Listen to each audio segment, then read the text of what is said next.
অল্প সময়ের মধ্যে বিকেলের নাস্তা একটু অন্যরকম কিছু খেতে চাইলে এই রেসিপিটা বানাতে পারেন। খেতেও হয় মজার, বানানো খুবই সহজ। আসসালামু আলাইকুম বন্ধুরা, কিচেন বাঙালিয়ানা চ্যানেলে আপনাদের সবাইকে স্বাগত জানাই। তো তার জন্য আমাদের আলু আর ডিম সেদ্ধ করে নিতে হবে। তো একটা মিডিয়াম সাইজের আলু আমি আগে থেকে সেদ্ধ করে নিয়ে খুব সুন্দর করে গ্রেট করে নিয়েছি।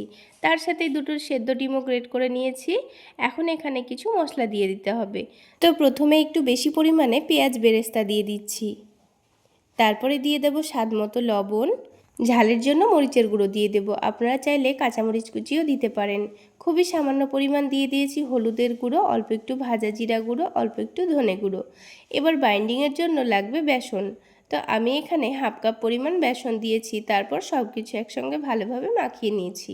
তো হাতটা ধুয়ে নিয়ে হাতের মধ্যে অল্প একটু তেল মাখিয়ে আলু ডিমের মিশ্রণটা অল্প করে নিয়ে গোল করে চ্যাপ্টা করে নিয়েছি। তো দেখুন ঠিক এইভাবে সবগুলো কাবাবের শেপ দিয়ে নিতে হবে।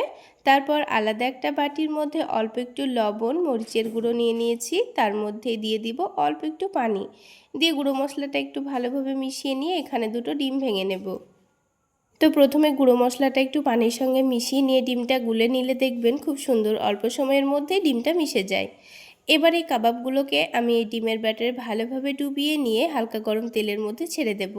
তারপর ডিমের ব্যাটারটাকে হাতের সাহায্যে একটু এইভাবে করে ছিটিয়ে ছিটিয়ে দেব, তাহলেই খুব সুন্দর একটা জালি তৈরি হয়ে যাবে।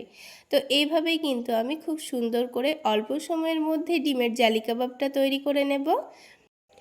তো দেখুন হাতের সাহায্যে কত সুন্দর জালি তৈরি হয়েছে। এবার এটাকে উল্টে দিয়ে এক সাইডে রেখে দেওয়ার পর আরও একটি নাস্তা ঠিক একইভাবে তৈরি করে নেব।